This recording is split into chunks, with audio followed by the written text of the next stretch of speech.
Daily advocate Anjali Awasthi serial देखने के लिए आप हमारे चैनल सर्वे एक्सप्लेन को सब्सक्राइब जरूर कर लें। अगर अच्छा लगे तो please like share and comment करें। तो चलिए स्टार्टिंग करते हैं। हम देखते हैं अंजलि के पास राघव सिंह आते हैं। वो कहते हैं कि आरती सच बोल रही है, अभय के लिए तुम्हें ही पसंद किया गया था, फिर बीच में तुम्हारी बहन गिनी आ गई। वो अभय से प्यार करने लगी और उसने शादी भी कर ली, इसीलिए तुमसे ये बर्दाश्त नहीं हुआ। तुमने मेरे छोटे बेटे अमन को फंसाया और तुम भी इसी घर में आ गई। राघव सिंह इल्जाम लगाता है और कहता है तुम्हारे और अभय के प्यार से ही तंग होकर मेरे बेटे अमन ने अपनी जान तक गवा ली और इस बेचारी आरती ने अपने पापा को खो दिया। आरती रोने लग जाती है। अंजलि कहती है जो तुम्हें बताया जा रहा है वो सब झूठ है। आरती कहती है नहीं माँ, यही सच है। वो वेद को आवाज लगाने लग जाती है। वो वेद को कहती है जितनी जल्दी हो सके मुझे जहाँ से शादी करके ले चलो, इस औरत के साथ मैं नहीं रहने वाली। वेद कहता है जी क्या कह रही हो तुम आरती, ये मेरी माँ है, इससे मैं बहुत प्यार करती हूँ, मगर इनसे बहुत प्यार करने वाले लोग हैं। आरती अपनी माँ पर इल्जाम लगाती है। वो कहती है कि मेरे पापा की मौत के जिम्मेदार तुम हो माँ। अंजलि अपनी बेटी को समझाने की बहुत कोशिश करती है मगर वो नहीं मानती।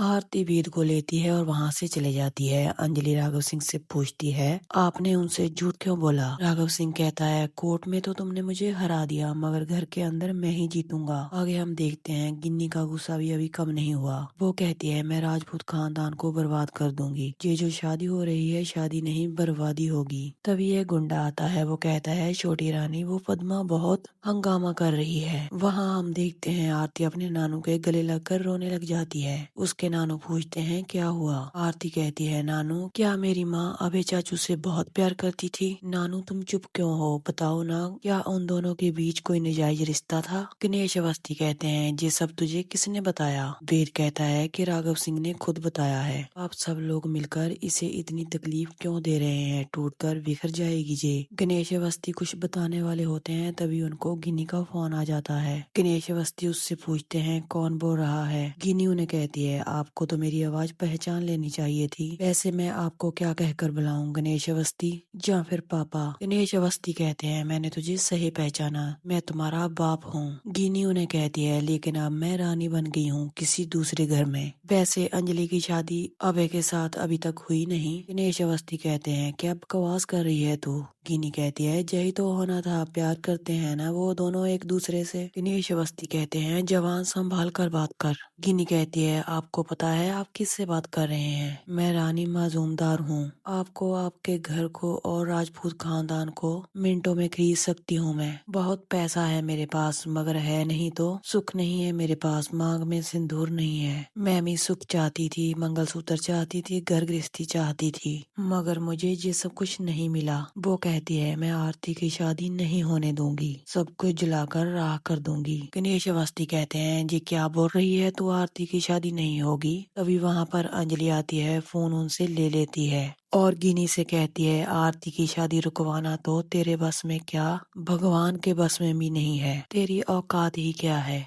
ये जो तू कर रही है ना, मेरे घर में गलत गलत बातें फैला रही है, मेरी बेटी के दिमाग में भी ये सब कुछ डाल रही है। ये सब कुछ तुम ठीक नहीं कर रही हो, बहुत बड़ा अन्याय कर रही हो तुम रानी हो जा गिनी, ये तो मुझे पता नहीं मगर जन्म से हो तो मेरी बहन। मुझे पता है तुम अभय सिंह से प्यार करती थी और मेरे साथ हमेशा तुमने दुश्मनी ही रखी है। गिनी सिंह कहती है हाँ हाँ रखी है मैंने दुश्मनी, तेरा पति तो गया मगर मेरा पति, तुम जानती हो तुम्हारे पति को किसने मारा था, युवराज सिंह ने, और उसके पीछे किसका हाथ था, दामोदर माजूमदार का हाथ था, मेरा दिन रात का पति। अगर साबित कर सकती है तो दिखा दे कोर्ट में, नहीं तो गिनी सिंह आ रही है रानी बनकर। अंजलि उससे पूछती है ये दामोदर कौन है। गिनी फिर से कहती है मैं आरती की शादी नहीं होने दूंगी, जिसके साथ आरती की शादी हो रही है वेद राजवंशी, ये सब लोग हमारे गिरोह में शामिल हैं, ये सब लोग धंधा करते हैं। ये सुनकर अंजलि के होश उड़ जाते हैं। गिनी कहती है मैं सबको बर्बाद कर दूंगी। अंजलि उसे कहती है तू भी एक बात सुन ले, इस दामोदर माजूमदार को ढूंढ कर निकालूंगी और उसे सजा दिलवाऊंगी। गिनी कहती है ये तुम्हारा कानून हमारा कुछ भी नहीं बिगाड़ सकता, तुम्हें पता नहीं है हम कितने पावरफुल लोग हैं। गिनी कहती है अगर मैं नहीं माँ बन पाई तो तुझे भी माँ बुलाने वाला नहीं रहेगा, देखना मैं आरती को मार डालूंगी। ये कहकर वो फोन काट काट देती है। अंजलि अपने पापा को कहती है मुझे जाना है कहीं। आरती अपनी माँ को रोकती है। वो कहती है कि मेरे मन में बहुत से सवाल हैं जो तुमसे पूछने हैं। अंजलि कहती है मैं तुम्हारे सभी सवालों के जवाब दूंगी, मगर अभी मुझे कहीं जाना है। मगर आरती नहीं मानती। वो कहती है कि अबे चाचू के साथ तुम्हारा रिश्ता क्या है? गिनी मौसी ये घर छोड़कर क्यों चले गई थी? वो कह रही थी अबे चाचू के साथ तुम्हारा नाजायज संबंध था। ये सुनते ही अंजलि अपने हाथ को नहीं रोक पाती। वो एक जोरदार चांटा टिका देती है और आरती को चुप रहने के लिए कहती है। वो कहती है कि मैं थाने जा रही हूँ। नेश अवस्थी पीछे से आवाज लगाते हैं और कहते हैं ये शादी टूटनी नहीं चाहिए। मैंने आज तक तुमसे कुछ नहीं मांगा, मगर आज तुमको एक जिम्मेदारी दे रहा हूँ। अंजलि कहती है मुझे जो सही लगेगा मैं वही करूँगी। आगे हम देखते हैं अंजलि एसीपी सर के पास पहुँच जाती है। वहाँ जाकर उनको पूरी बात बताती है, मगर एसीपी सर कहते हैं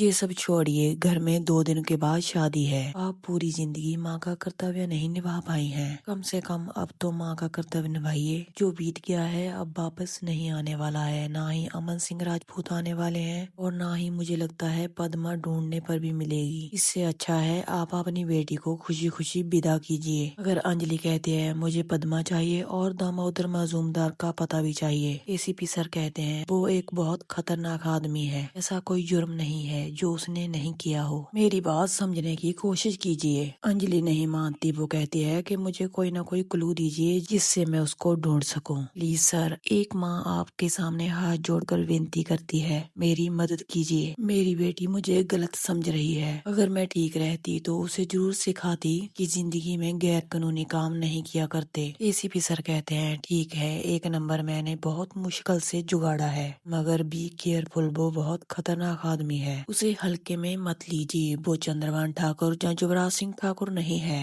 अंजलि कहती है आप मुझे नंबर दीजिए सर। अंजलि जब उस नंबर को डायल करती है तो उस फोन को गिनी सिंह राजपूत उठाती है। अंजलि कहती है मुझे दामोदर मजूमदार से बात करनी है, उनसे बात करवाओ। गिनी कहती है वो बात नहीं कर सकते क्योंकि वो बोल नहीं पाते, पर जुबान से तेज बुलेट चलती है। मगर आप हैं कौन? एडवोकेट अंजलि अवस्थी। गिनी कहती है तो आपको फोन नंबर मिल ही गया। अंजलि कहती है दीदी तू इतनी गिर गई है उस पराये मर्द के साथ। गिनी अंजलि को चुप रहने के लिए कहती है और कहती है कौन पराया? कभी कभी अपनों से ज्यादा दूसरे लोग प्यार दे देते हैं। अभी ने तो मुझे घर से बाहर निकाल दिया था। दामोदर माजूमदार इतना बड़ा डॉन है, मगर आज तक उसने मुझे छुआ तक नहीं है, क्योंकि वो मुझसे बहुत प्यार करता है। जब से मैं उसकी जिंदगी में आई हूँ उसने किसी लड़की की ओर देखा तक नहीं है। गिन्नी कहती है जहाँ दोबारा फोन मत करना, और वो शादी तो मैं होने नहीं दूंगी। अगर तुमने शादी करने की कोशिश की तो उस नई नवेली दुल्हन का सुहाग उजड़ जाएगा। अंजलि कहती है दीदी तू ऐसा कुछ मत करना, वो मेरी बेटी है।